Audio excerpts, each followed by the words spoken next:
What's good, everybody? It's Chan with Ant. We're here today with Boogz, Tvett. So, bro, tell me a little bit about yourself. You told me you coming from Queens. How was it living in Queens growing up? It's like, for me, I'm from the hood, you feel me? From Southside Jamaica, Queens, 109 America.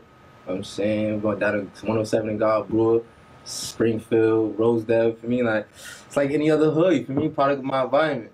Okay. And how long you been living there? You lived there throughout your whole life, or you just started?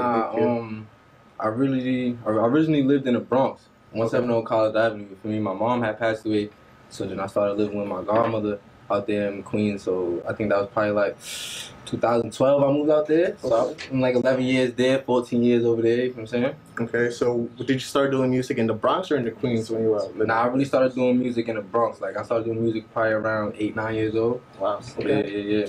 And who was the one who actually introduced you into music? Jay-Z. Yeah, I heard one of his songs, and I was like, I mimicked it, and I used to go to school rapping it like it was me, bro. Okay. You know what I'm saying? And what was the name of the song, if you remember? It was Ballin' Remix. Ballin' Remix. He did the Jim Jones remix, the diss he did to them. Okay, and that's when you just was hooked onto music. Yeah, it was over. I was locked in from there. Once I seen the reaction from people and how they showed me love because they thought I could rap at the time. You like that attention and shit. It was over. All right, and when did you actually start, since that was one of the first things that got you into music, when did you actually start writing? I could say I wrote my first song around 11. It was with my cousin. He's an engineer now. Shout out Malik. He the one who forced me to get in the studio. Like, yo, listen, we gonna write this song. Saying you gonna do this. You gonna record. You gonna see. They like rap other people. Now you gonna do your own. You know what I'm saying? So I actually locked in at 11. I remember I was in the Bronx on 183rd and Walton, in his house. I definitely locked in the studio. I did a little 16 for him. Word. So after that, when did you start taking it more serious? Where you're like, I want to take this as like a career to me now. I can say I kind of fell back. I'm not gonna lie. I fell back on music probably around like age 12, 13. I started being on basketball time. Like it was heavy on basketball. I was on varsity. I went to August Mount High School in Queens. You feel me? So I was on varsity. You can look me up PSAL stats up there. I was on varsity. I had fucked my leg up, tore my ACL. Feel me? Like junior year. So it was over after that. It was like no more basketball. You know what I'm saying? And I could say probably around like I graduated high school early, like 17. So around 16, it was like, yeah, it's over. Okay. I was fully in the streets in 14, 15 by that time, so it was basketball in the streets. So by that time, I was really experiencing going through life. And was there anything that was going on in the streets that was like, you know what, I'm not with this no more, I need to get locked into the studio? I ain't gonna lie, yeah, I just came up from jail, bro. I just did 5 years, you know what I'm saying? So I got locked up 2018, from saying. So it was like that when I came home and I realized like KJ Bowler, Jake Wapo, like I was doing shows with them in Secrets in Queens like 2017. Like I asked them, they know who I am, you know what I'm saying? Like I was lit, I was doing my thing, bro. I did that little 5 years, that just sat me down. So when I came home and I was in jail, I was watching them. Like, man, that would have been me right there. Like, I was in the same spots with them, you feel me? Then I came home just now, and I'm like, yeah, it's time to lock in. So that was around 2018. I know around 2016, you actually dropped your first EP, which was called Harlem Dale. Yeah. Honestly, that gave me a lot of A Boogie type of vibes. Definitely, like Holations in different states, featuring Dottie Baby. That was one of my 2 favorite songs from that project. Yeah, I ain't gonna lie, Relationships, I got you a Relationships. So I dropped that in 2015. That shit hit 80K on some SoundCloud. My ex-girlfriend deleted that. We was beefing when I was a jab. I feel like that sometimes. I was about to ask you, what was the main purpose of the album and that songs? Was it like relationships going on? Yeah, basically, like the album itself was named Harlem Dale. It was because I was from Queens. Okay. But I'm originated Bronx and Harlem. You know what I'm saying? So like, I wanted to incorporate both of my upbringings in my first EP. Let people know like, that's Boogz from Harlem. Oh, that's Boogz from Queens. Oh, he from. Oh, okay. Feel me? So I try to, but Relationships was like I said, A Boogie was the wave back then. I'm not gonna lie. So the love songs was it, and Relationships was like off my first breakup around that time. So from the whole EP, what was your favorite song from that EP that you worked on?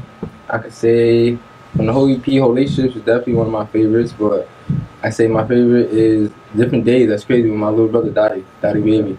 And the reason why that's my favorite song is because that was like when I realized, like, oh, I got some type of talent. Like I can really put a song together, get an artist, and really make a song. Like, not just go out there and just rap on the mic. Like, I could really make a song, organize it, put it together, and market it well. Because that song did good, you know what I'm saying? So it's like... And you guys are good, you guys could work well together on the songs. And that's not even the first song. Yeah, that's my baby boy. So, so I could definitely see you guys got the same flows, and you guys definitely worked out with each other with the music. I know, like you mentioned, he's your brother, and there's other songs that you worked with him. What was one of your favorite songs you actually did with him? This song is deleted now. I guess he had a situation, but long story short, it was a song called Going Down. And we dropped it in 2016. I hit 20K on SoundCloud. That's right. You know what I mean? So that was like our first time really locking in the studio. And then that was the motivation for different days. Like, oh nah, that was some shit that we just ended the day crazy. Like, so another artist besides Daddy B that you also worked with was Rank with Never Forget. That was one of my songs that you actually did with him as well. How did you actually meet him, and how did that song come into play? My son Ranks a Million. Shout out my son Ranks a Million. I knew him like probably like 12 years now. I knew him when I was growing up. I tell you, my roots are from the Bronx and Harlem, so I grew up with him. And I came home from prison, and he was like, "Yo, bro, let's get in the stew." And he was one of the first people to get me in the stew when I first came home. Okay. And never forget. We went in there and we freestyled that like off the top. We went in there and we just locked in. That's fire. Yeah. Okay.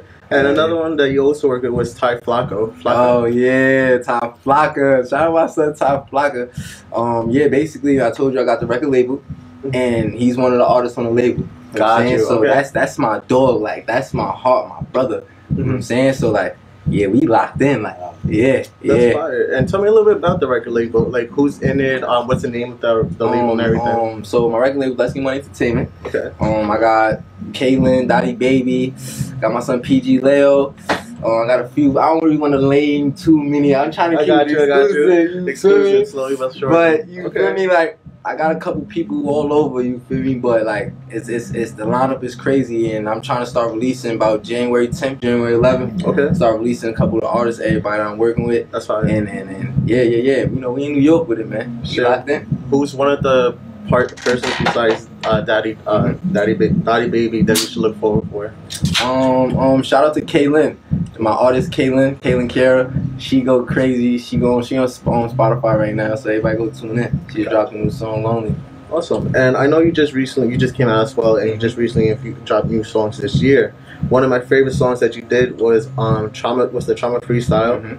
As well, it was Homes, H-O-M-S, and as well as Sleepless. Okay. Which one would you like to speak about first? I could say H-O-M-S is, I'm gonna give you some little exclusive drip. H-O-M-S is the EP I'm about to release in January. So it's just the name. Alright, so that's it's Hard on My Sleeve and Hard on the Streets. Hard on My Sleeve is part A. That's showing you the love, my feelings, the emotions. Hard on the Streets, you know what that is. The drills, the gritty. I'm saying. But Hard on My Sleeve, man, that was a song that I was like, I just came home. Let me let people know I got feelings too. I got emotions. Let people understand that I could let you know what's going on too. And I don't gotta curse. I don't gotta do all that. Nah, I'm gonna really talk to you, understand, listen to what I'm going through. You know what I'm saying? One song that I actually noticed that was an emotional song was Worth It, that dropped in 2018. It was an R&B vibe. Honestly, that shit, bro, that was my favorite song that you had. Worth it, bro. Worth it. Like I said, people think that like I do the drill and all that. Like, nah, I'm really an R&B artist. Like, I really do R&B music. Like, Worth It is R&B. Like, you hear Worth It, like, oh, okay. You could hear it from the beat, from the melodies, from everything, bro. I heard all that shit. That's fire. And then you started switching it up to more drill and rap music, which was more like Sleepless. How was Sleepless into play? Like, you said, like, what was on through your mind? So Sleepless, I just came home. Okay. And I was like, I need something that's that I could talk, and they can understand, like, okay, he got the R&B, but like, I don't do the boom drill. I do the drippy drill. Like, you get Big Meal vibes. Man, exactly. So I'm like, yeah, let me show the bros, like, oh yeah, I'm on timing. This is for the streets right here. Got you. You feel me? So that's why that song is long, and two, like, I was on the drill shit on another song that stuck out to me was as well Trauma Freestyle. As I mentioned, you gave Meek Mill type of flow. I know that was actually a song for Meek Mill as well. You just added your own verse to it. It was definitely a remix. Like, that was one too. Like, I was trying to tell people, like, I got the drill, but I also could rap as well. Like, let me rap. Let me show you. What I'm saying, let me talk to him real quick. You was talking shit on that shit. Okay. Yeah. That's fire. So what else should we expect besides Heart on My Sleeve and Heart on the Streets? What should we expect to right now? I'm just pushing my artists. Like I wanna show everybody like where the undiscovered talents at. Okay. You feel me? And I feel like I got the best lineup right now. Like I'm not gonna lie, I'm not trying to come in cocky. I'm just coming in real confidence. Like the people I got and I'm coming with, that's who I want to show. Like everybody knows Boogz. When should we expect your artists to actually hit the platform? Okay, so I'm just talking about my artists first. My artists I'm releasing, I expect to release them next month, January. I'm trying to release everybody. Okay. The whole lineup so everybody can know this is who this is who we coming with. Like I'm saying, then when it comes to myself, I at least want to give y'all the full EP, 7 songs each part. So I at least want to give y'all the full 14 songs at least the end of January. My birthday February 4th. Okay. So you know that's a lot of momentum, a lot of you know what I'm saying. So I at least want to give it to y'all about the end of January. Okay, that's fine. So awesome. And how many songs will be on that? 14. Nice. 14 songs. Okay, that's a whole project. Yeah, nice. 14 songs. 7 on Heart on My Sleeve and 7 on Heart on the Street. You know what I'm saying? It's gonna be released on all platforms everywhere. You know what I'm saying? Get that. Gotcha. See? Another question is, a new question that I added to this segment is, if you was to have a feature anytime in your career, who would you want it to be with? A feature right now. I'm not gonna lie. If I wanted a feature right now, like if I could just get anybody, anybody I want. Anyone. Old, new, dead, alive. Mostly alive, but you know. Yeah. Gonna lie. Yeah, that's hard. One person? One person. Yeah, that's hard, bro. Give me a feature with my son Dirk.